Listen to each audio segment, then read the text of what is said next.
has got about 32 countries cashew is cultivated, and the major regions are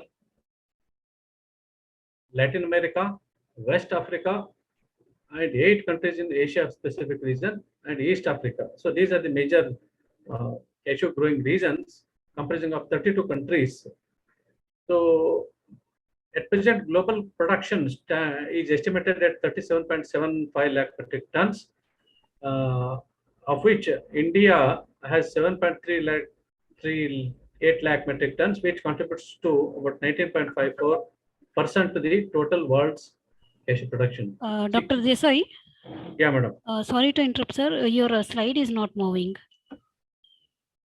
Click on the second slide. Left side. Moving or not? It's not moving, sir. Select the second slide from the left side. Yeah, that's what actually I'm. No? No, sir.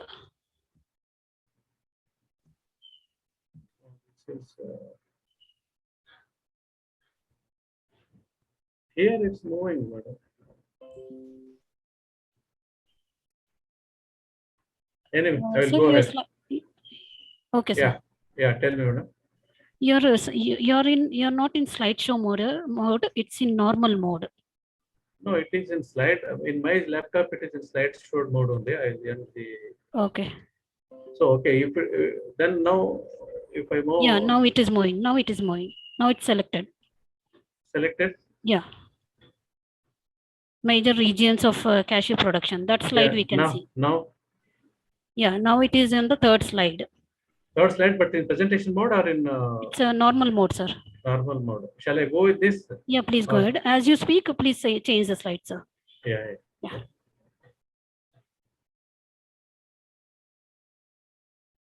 Yeah. Anyway, I was talking about the major regions, and of course these are the important from among the major regions. These are important the germplasm centers the world, which includes Brazil, India, Vietnam, Tanzania, Mozambique, Nigeria, Australia, and so on.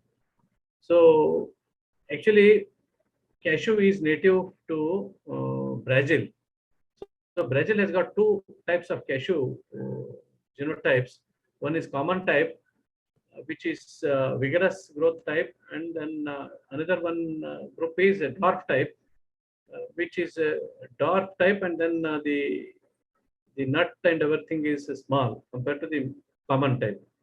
So what is introduced into India is from the common type. So this is the original tree, means the biggest cashew tree in Brazil. So I'll come to the cashew in India. See, of course, it was introduced by Portuguese from Brazil somewhere between 1560 to 65. And then presently it is cultivated in about 17 states in India, occupying an area of about 10.62 lakh hectares, with a production of estimated at 7.38 lakh metric tons, with a productivity level of 753 kg per hectare. Then annual cashew apple production, of course, it is nut production, and then apple production also estimated about 49 lakh metric tons, about 4,000 kgs per hectare. So cashew in India, it is presently earning an export earnings of about 566 million US dollars. So this is the cashew economic worth in India. Of course, already I said this. And then among the states, leading state is Maharashtra. So followed by Tamil Nadu and Karnataka. So I'll just discuss this topic in aspects like crop improvement, genetic resources, varietal well, planting material production, production practices, cashew apple utilization, and so on. So let me go. So as far as the crop improvement is concerned, variability of germplasm is very important. And at present, we have got the nut variability. Wherein our 2 grams to 14 grams is the variation, means is the range. And so also is the apple variation, color, size, 28 grams to 165 grams. And then the bearing habit. So single apple, single nut or single fruit per inflorescence to uh, as many as 42 number of fruits or nuts per bunch. So this is the variation what we have got. So then coming by using this genetic variability or genetic wealth, genetic resources, we have developed so many varieties by through means of direct selection and also through hybridization process. As of now, we have got about 35 direct selections and 22 varieties through hybridization program. So these are some of the important uh,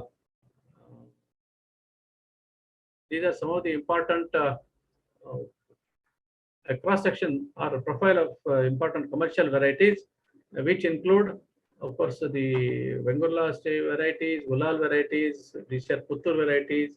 So the group, this varietal wealth includes early varieties, mid varieties, and late varieties. So these are the commercially recommended varieties. So coming to the promising, some of the latest hybrids, 130, hybrid number 130 is developed and released from DCR Puttur, Directorate of Cashew Research Puttur. And it is a high yielding hybrid with bold nut and very high yielding ability. So the nut size is about 12 to 13 gram and bigger apple and very high yielding, even 15 to 20 nuts per panicle. So this is almost from the third year itself, it starts bearing. So likewise, ultra dwarf variety, one Netra Vaman variety is also developed and released by Directorate of Cashew Research Puttur. The height as small as less than 2 meters, even up to the age of 10th year. And of course, the 1 to 2 kg yield at closer spacing it gives. So it's suitable for high density. So these are, of course, some of the varieties I said again. So some varieties we have also developed from Central Coastal Agriculture Research Institute, Goa. First, Goa Cashew 1 is also bunch bearing variety, high yielding with walnut, and it gives about 8.5 to 9 kg, 7.5 to 8.5 kg per tree at the age of 10th year, which accounts for about almost 1.5 tons per hectare. Of course, shelling percentage 32, and kernel grade falls into W210 and W240 counts. Hello, am I audible? Yes, sir, you're audible. Please go ahead. And the slide is moving, madam? Yes, sir, it is moving. Goa Cashew 2 is the second variety which we have developed. And this is ultra bold nut size variety, moderate yielder, and the nut size is very big. As a result of that, kernel grade, what we get is of a premium type, which fetches a good market in the international, good price in the international market. And this is the bold nut size, and then higher shelling percentage of 29%, and kernel grade is 180 to 210 whole kernels. So subsequently, Goa Cashew 3 and Goa Cashew 4 were also developed and released for cultivation in the state of Goa. And we have also got some advanced progeny of hybrids, of which hybrid 21/05 and hybrid 31/05 are the promising hybrids, which are again walnut types, bunch bearing habit, and high yielders. So this is about the variety, improved varieties developed in the country. Almost 52 varieties are there. 54 varieties are there, high yielding varieties recommended for different agroclimatic zones depending on their suitability. So next point, the next aspect in the production is the planting material production. So the cashew is mainly propagated by using softwood grafting, before which it was either propagated by air layering, and before that only the seedlings were being used. Now softwood grafts are being produced and the nursery management practices are standardized. So some of the important steps in the softwood grafting are establishment of sand bank of elite varieties, then raising of seedling rootstocks in staggered batches by using suitable polythene bags, then procuring of cyan shoots 10 to 12 days before grafting, then grafting of sand sticks on the root stalks and capping them, and grafts start sprout after 10 days.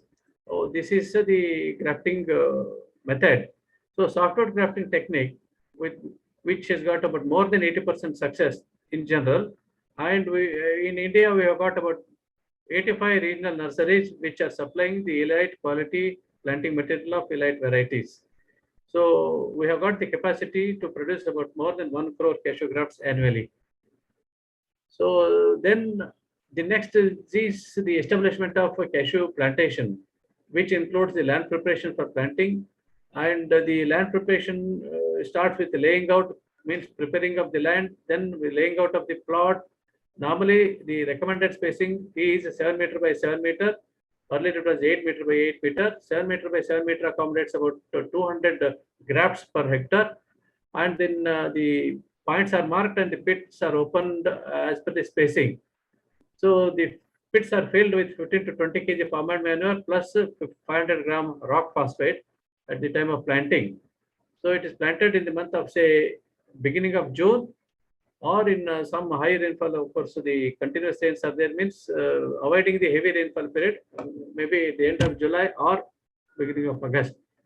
So this is how even the contour lines are prepared in the hilly areas for planting systematically the cashew plantations, cashew grafts for the initial establishment. Then after planting, actually, the aftercare has to be taken. So we have to stake the planting. After planting, we have to give the staking.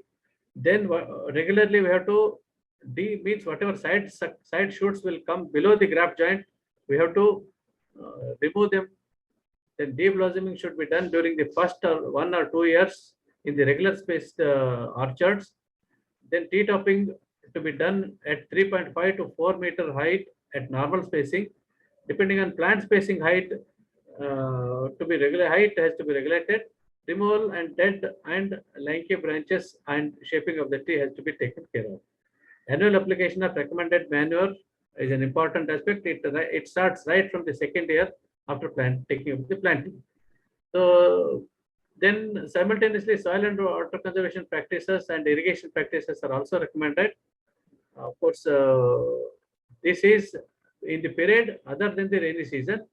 Once in 15 days, of course, moisture is less, means once in 15 days, around 200 liters of water for a grown-up tree, or even in the beginning, a little less, about 50 to 100 in the beginning.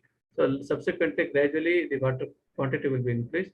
So then organics such as oil cakes, the rate of 2 to 4 kg per tree per year has to be applied. Then the recommended dose of fertilizer is also an important practice. Through soil application, manures and fertilizers supplied, and the recommendation of fertilizer and manures are different. Doses are different, which vary from place to place depending on the region. So the recommendations are given here, for all the states: Kerala, Karnataka, Tamil Nadu, Andhra Pradesh, Maharashtra, Odisha, and so on. So need-based foliar application also can be practiced, and such information, need-based information regarding manure and fertilizer application can be sought even by using the software or mobile apps on the nutrient management, which are given here.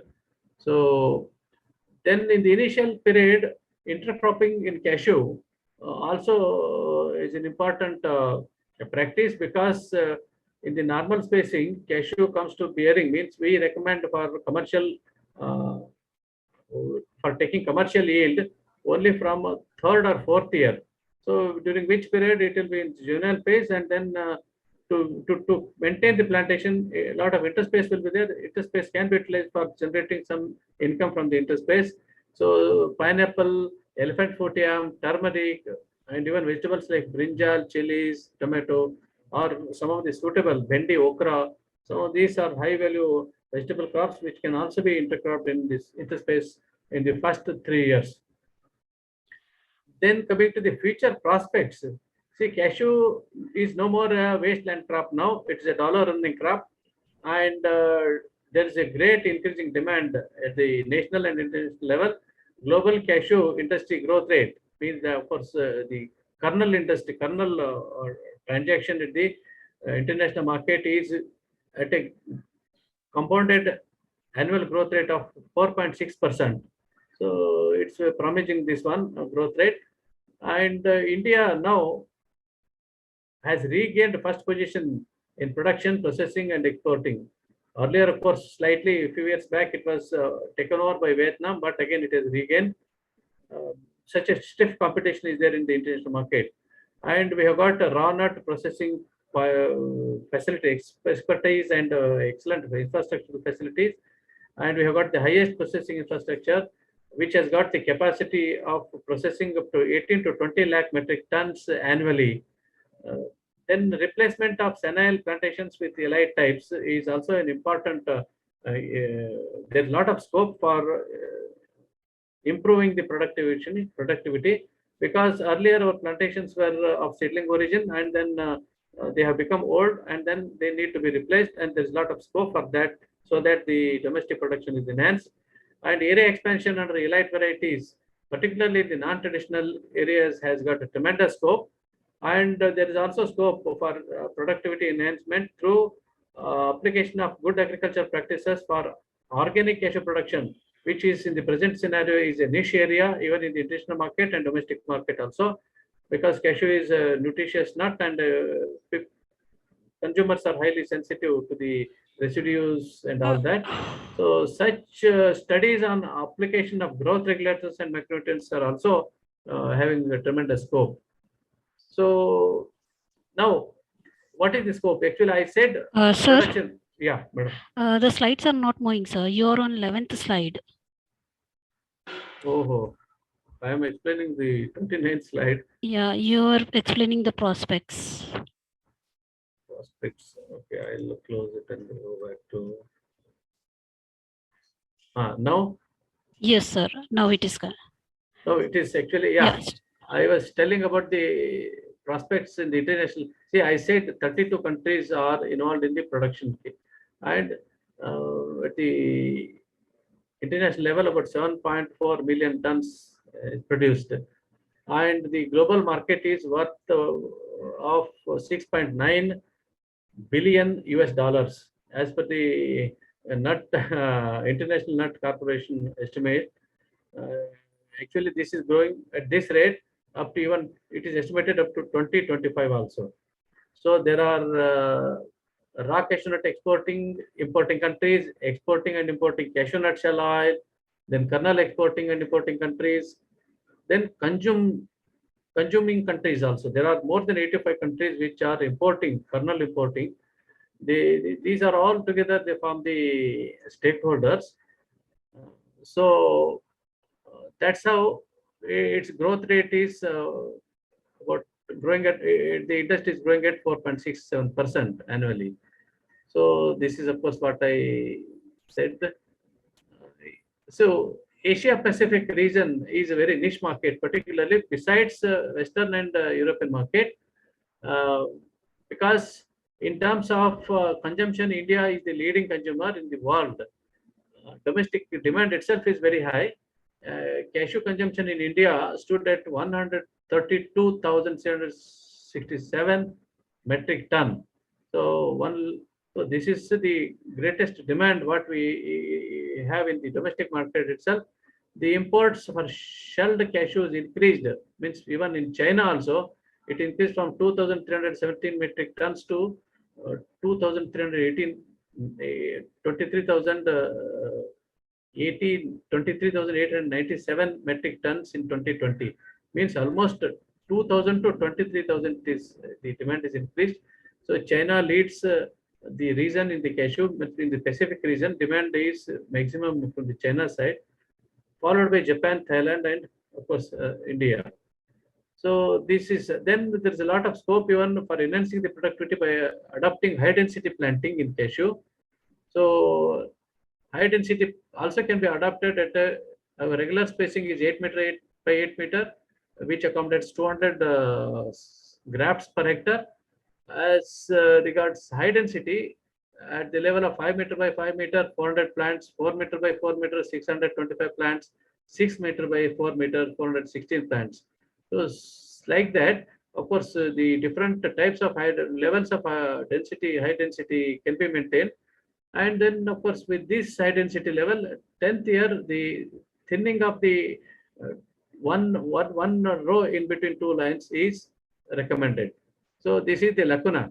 Nobody wants to remove the trees when, at the age of 10th year.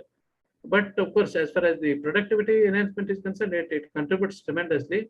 Then early benefits, not harnessed is the normal this one. Drying of lower benches, they continued in the higher density if it is not properly taken care of.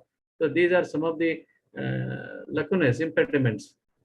So subsequently, even ultra density planting is also being popularized, which wherein the planting spacing is maintained 3 by 3 meter by 3 meter or 2.5 meter by 2.5 meter. So some of the varieties suitable for ultra density are Vrudachalam 3, NRCC selection 2, Ulal 1, Ulal 4, and hybrid 130. So these are the varieties suitable for ultra density planting in cashew. Of course, hybrid 130 is the latest variety which is developed by TCR Puttur. So advantages are early bearing. So right from fourth year itself, the expected yield of cashew nut will be 3 to 4 tons per hectare uh, within 3 to 4 years. So this is the biggest advantage. Then flower bearing, of course, these are some of the pictures of farmers' fields of high density planting. Then the rejuvenation is another practice which also has got tremendous scope. Lot of senile plantation I was referring to. So wherever the senile plantations and then the low yielders are there, they can be rejuvenated by using top working and then by also making the limb pruning. So this is the limb pruning method and this is top working. So top working 4 yielders are again cut back and grafted with high yielding types. So this is the scenario in field 15-year-old rejuvenated plant plot. So this is how we can again rejuvenate rejuvenate the plants for higher yields. So then coming to the uh, stages of cashew nut processing. See, with this kind of good agricultural practices, there is scope. Right now, our productivity is only 755 kg per hectare. But with this good agricultural practices adoption, we can increase our productivity as high as 3 to 4 tons per hectare. So that's what is required and that is what is the scope. So after harvesting, the raw nuts are to be processed to extract the kernels. And there were earlier drum roasting, and then in some countries oil bath roasting is also there. And then the steam roasting is there. Steam roasting has become very popular, particularly in India. We are following the steam roasting, and this is how the steam is generated in a boiler. Then they are steamed, then they are cut. Either this is a semi-automatic cutter.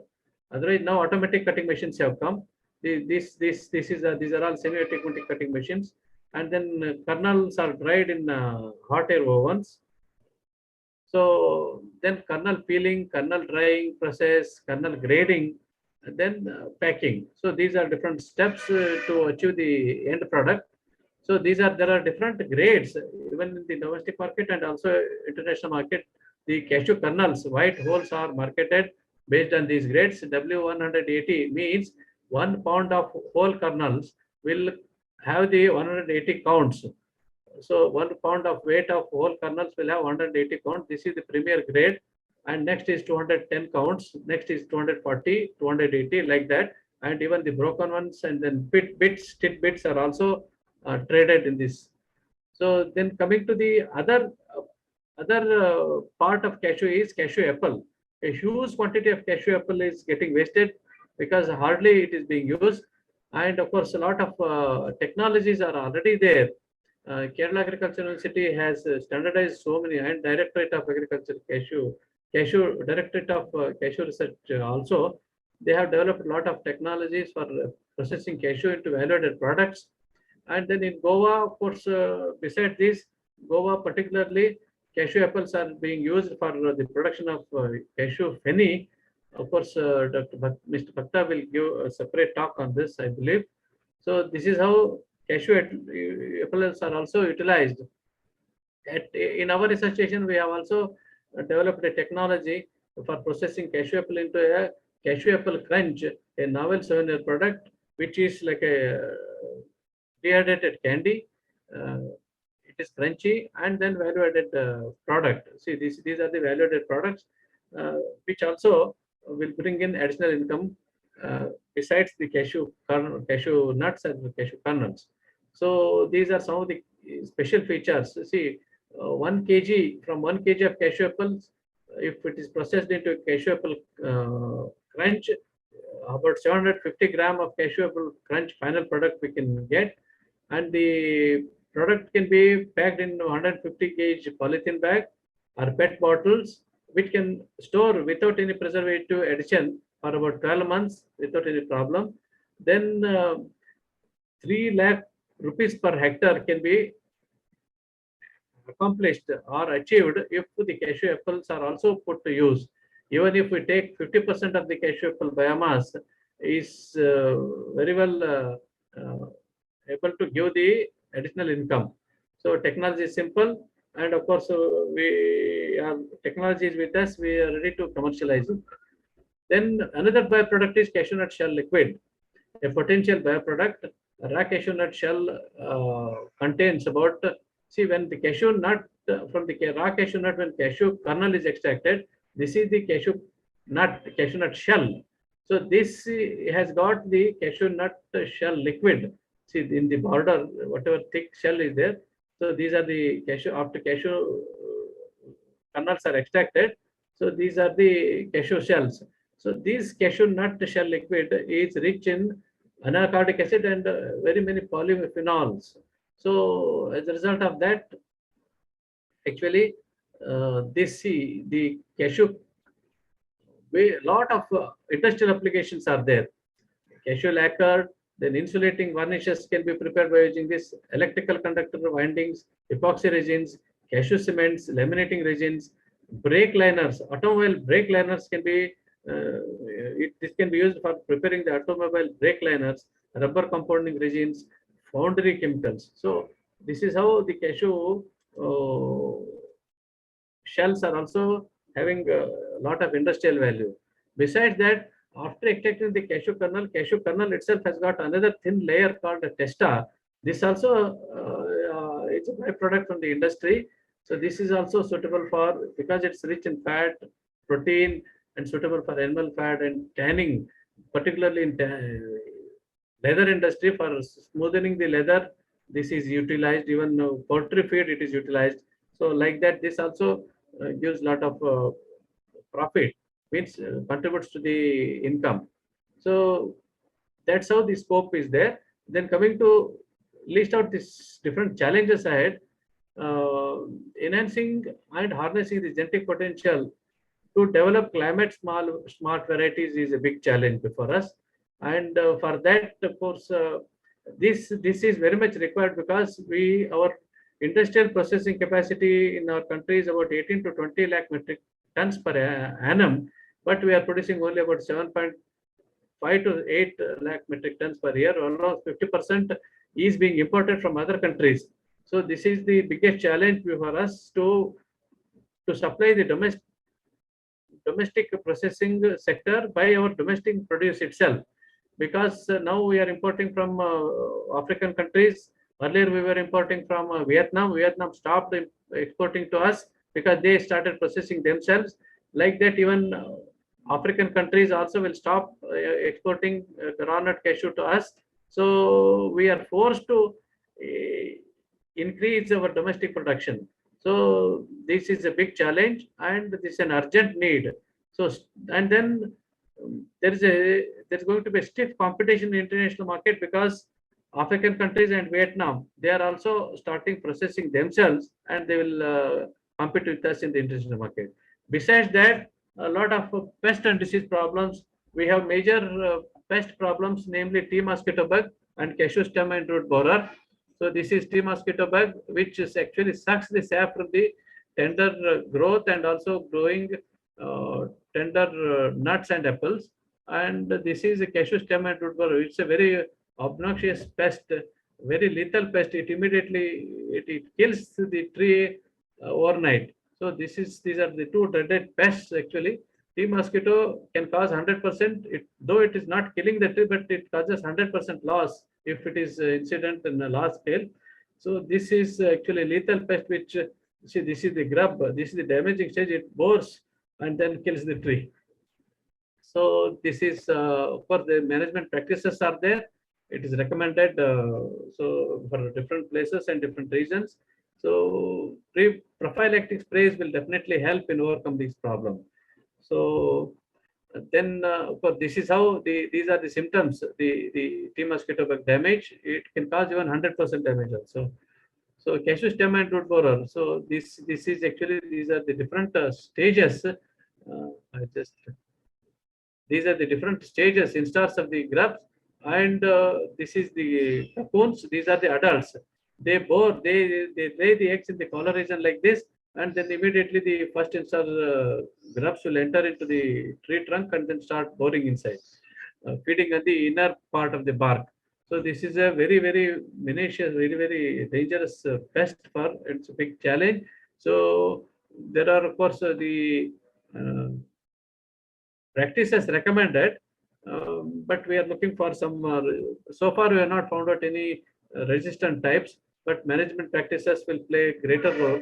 And people are not, they were thinking earlier that it's a wasteland crop, but now since it's a dollar earning crop, some attention is required to be given to this so that benefits can be derived. So we do not have more disease problems, but since we are importing the cashew nut from other countries where the diseases are prevalent like powdery mildew and anthracnose, we have to be a little more careful. And this is going to be a challenge in the years to come also. So these are the Colletotrichum disease problems. Then nut blight, cashew leaf and nut blight attack on young fruits. So these are not there, but we may get. So we should be cautious about this. Then towards this problem, we have to take now the precautionary measures right from now itself. That's also a challenge. Then, of course, to enhance the productivity, we have some even other important breeding techniques like tagging of commercial traits or yield attributes with molecular markers. So biotechnological tools also can be utilized so that we can speed up our crop improvement programs. So this is what actually is required now. Then future thrust should be to maintain the core germplasm collection of cashew genotypes. Then screening of genotypes for climate resilient. Nowadays, even climate changes are also creating a lot of problems. So that way, even we should use our germplasm even for screening the climate resilient types for utilizing in the crop improvement programs. Polyclonal seed gardens should be utilized. Breeding for apple quality and cashew nut shell liquid contents also should be given attention.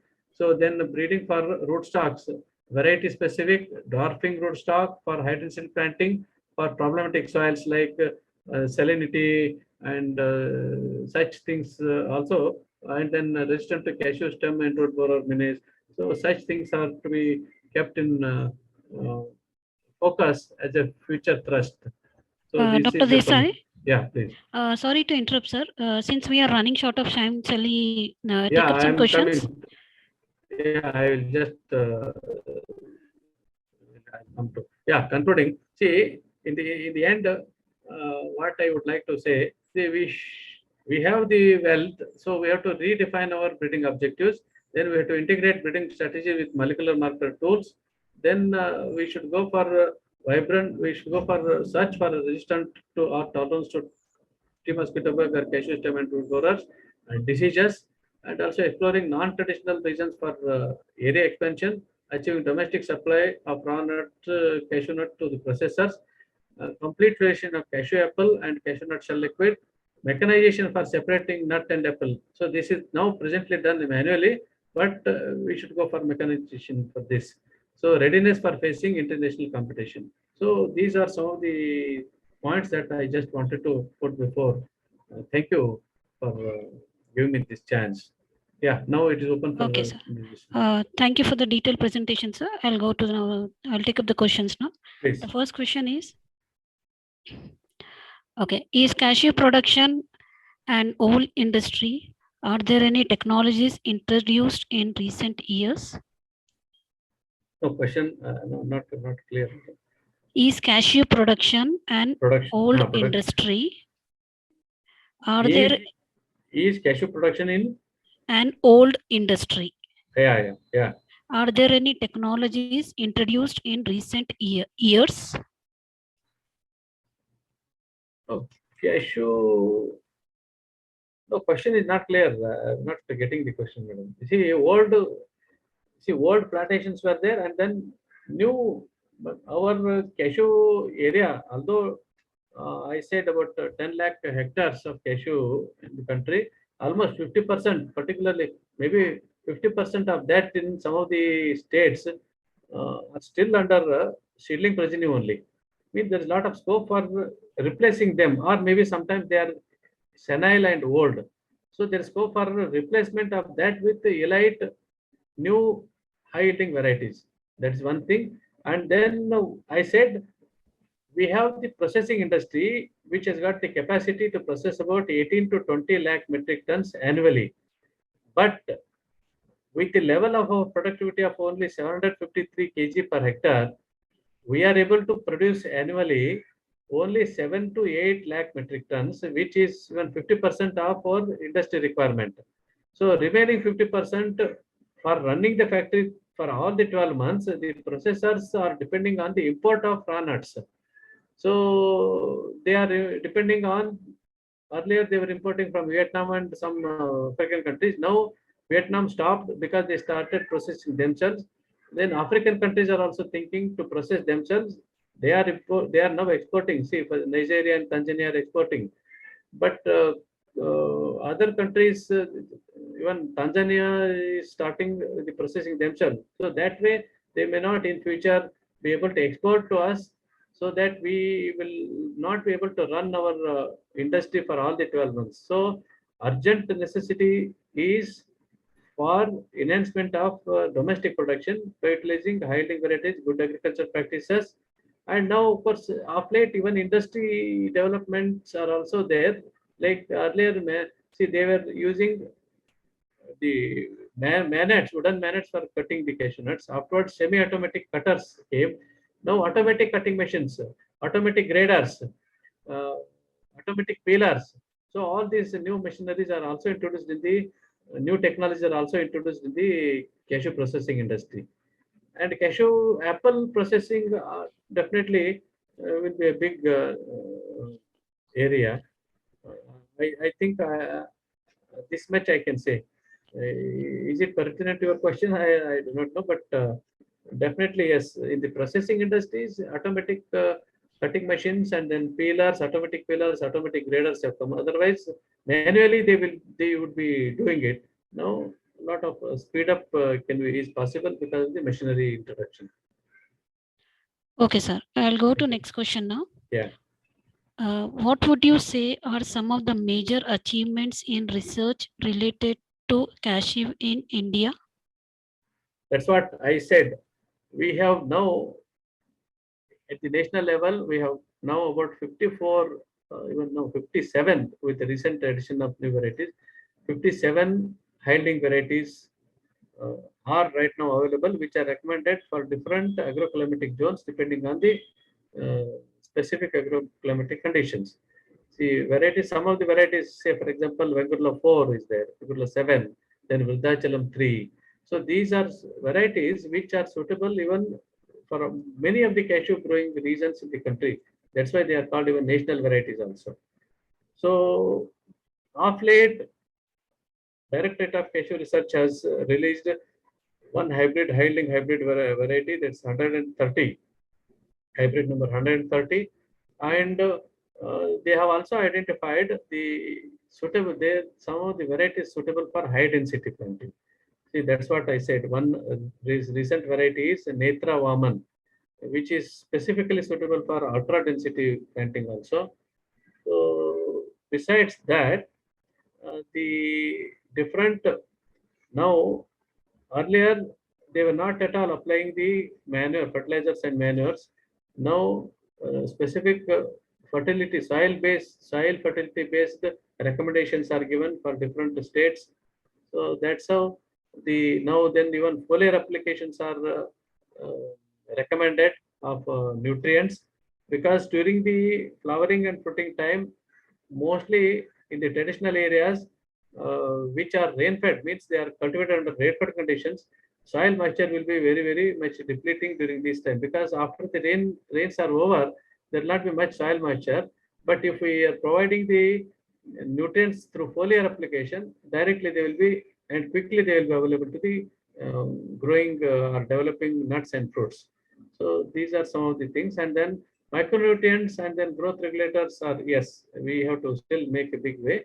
And then another important is rapid multiplication on a large scale. Earlier, only layers or the seedlings were being used, and now softwood technique has become a very, very handy tool for large scale multiplication of the elite quality planting material, means softwood grafts. So these are some of the recent technologies in this area.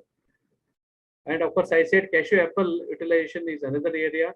And yes, cashew apple, particularly cashew apple crunch, which we have standardized, we are now looking for a potential entrepreneur, because it is a very good product. And then like that, cashew apple syrup, cashew apple candies, cashew apple penny.